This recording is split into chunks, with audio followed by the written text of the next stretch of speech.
আসসালামু আলাইকুম everyone. Welcome জানাচ্ছি সবাইকে বিন্দু স্টোরিতে। অনেক দিন পর আজকে কিচেনটা একদম সব কিছু নামিয়ে গুছাতে নিয়েছি।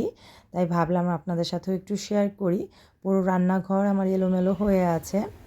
এই তো এখন হচ্ছে আমি একটু তেলের জারটা খালি করে রেখেছিলাম, গত ব্লগে দেখেছেন, ধুয়ে রেখেছি। তো এখন এটাতেই তেল ভরে নিচ্ছি আর কি। আর এই টিনের কৌটাতে তেল থাকলে এতটা ঝামেলা তেল ভরাটা, কি আর বলবো। তো যাই হোক, অনেক দিন পর আপনাদের সাথে একটা কথা শেয়ার করতে ইচ্ছে করছে। আমরা অনেক সময় বুঝতে পারি না আমাদের ছোট ভুল বোঝাবুঝি, কিছু না ভেবে কথা বলা, এগুলো আসলে মানুষের সম্পর্ককে কতটা নষ্ট করে দিতে পারে, তাই না? আমরা নিজেদের ব্যস্ততা, রাগে, স্ট্রেসে এতটাই ডুবে থাকি যে অনেক সময় যার কথা সবসময় বেশি গুরুত্ব পাওয়া উচিত, সেই মানুষটাকেই আমাদের কথা আচরণে কষ্ট পায়। আমরা ভাবি এত ছোট ব্যাপার নিয়ে কষ্ট পাওয়ার কী আছে, কিন্তু বিশ্বাস করুন, ঠিক এই ছোট ছোট ব্যাপারগুলোই একসময় পাহাড়ের মতো বড় হয়ে যায়। একটা দিন রাগ করে কথা না বলা, একটা সামান্য ভুল বোঝাবুঝি, নীরব থাকা, একটা সরি বা এক্সপ্লেন না করে এড়িয়ে যাওয়া, এই ছোট্ট জিনিসগুলোই সম্পর্কের মাঝে দূরত্ব তৈরি করে।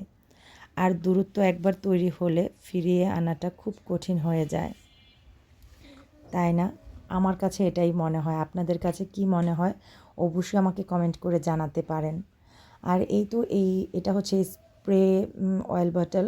এটা হচ্ছে এয়ার ফ্রায়ারে যখন আমি কাজ করি বা এমনিতেও অনেক সময় অল্প তেল ব্যবহার করি, তখন এটা আমি ব্যবহার করি আর কি। তো আমি আশা করছি আমার আজকের এই ছোট্ট ব্লগটা আপনাদের কাছে ভালো লাগবে। সাথে আমি আবারও সেই টপিকে ফিরে যাই যেখানে ছিলাম, সেই কথাটাই। জানি কখনো কখনো আমরা সবাই অভিমান করি। আমরা চাই সামনের মানুষটা বুঝুক, আমাদের অনুভূতি বলার আগে উপলব্ধি করুক। কিন্তু সত্যি কথা হলো, মানুষের অনুভূতি কখনো মানুষ বুঝতে পারে না যদি আপনি না বলেন।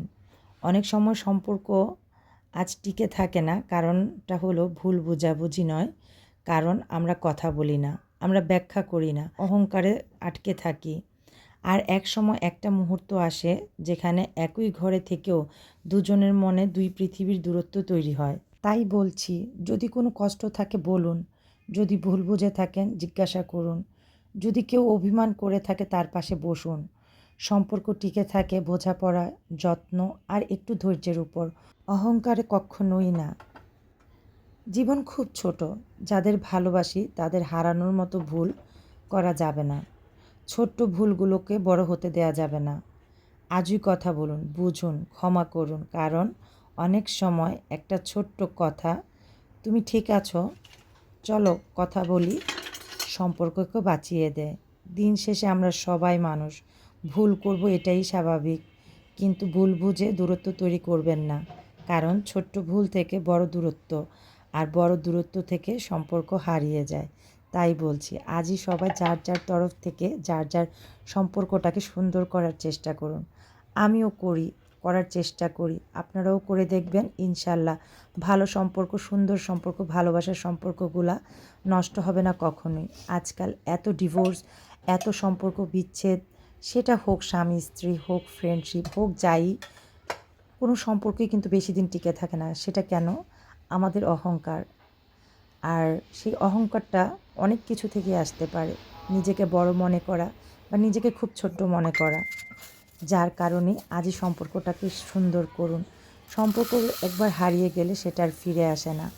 সম্পর্ক টিকে রাখাটাই হচ্ছে সবচাইতে বড় চ্যালেঞ্জ। শেষ তো যে কেউই করে দিতে পারে। চলুন না আমরা সবাই একসাথে মিলে সম্পর্কটাকে সুন্দর করে রাখার চেষ্টা করি। দেখবেন সেটাতে একদিন হলেও মনে হবে যে আমি ঠিক কাজটাই করেছি। কারণ সম্পর্কটা শেষ করে দিলেই তো দেয়া হলো। আর যদি টিকিয়ে রাখি, সেটার মধ্যেই আসলে সফলতা। কথা বলতে বলতে অনেকটুকু কাজ করে ফেলেছি। আর আসলে কি, কাজ যখন শুরু করি তখন শেষ হতে চায় না। মন চায় আর একটু কাজ করি, আর একটু কাজ করি, আর কাজ যেন আরও নতুন করে বের হয়। আর যখন করি না তখন একদমই করতে ইচ্ছে হয় না। এটা হচ্ছে ফ্রিজের ম্যাগনেট। এটা একটা পেজ থেকে এনেছিল আমার যা, আর আমার মেয়ের কাজিন আর কি, ওকে বার্থডেতে গিফট করেছিল, ওরাও বানিয়েছে। তো ও দেখে পছন্দ করাতে ওর জন্য বানিয়ে এনে দিয়েছে। তো ভুলে সেম পিকচারেরই একটা ছোট সাইজ, একটা বড় সাইজ চলে এসেছিল।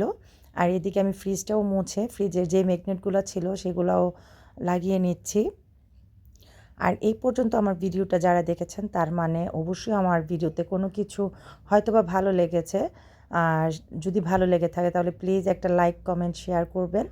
আর হচ্ছে আপনার ফ্যামিলি ফ্রেন্ডসের সাথে শেয়ার করতে পারেন। আর অবশ্যই আপনার মতামত আমাকে কমেন্টে জানাতে পারেন। আর এই তো টুকটুক করে আমি দেখা যায় মোটামুটি কাজ শেষ করে ফেলেছি। এখন হচ্ছে তাকের ভেতরে জিনিসগুলো রাখছি আর কি।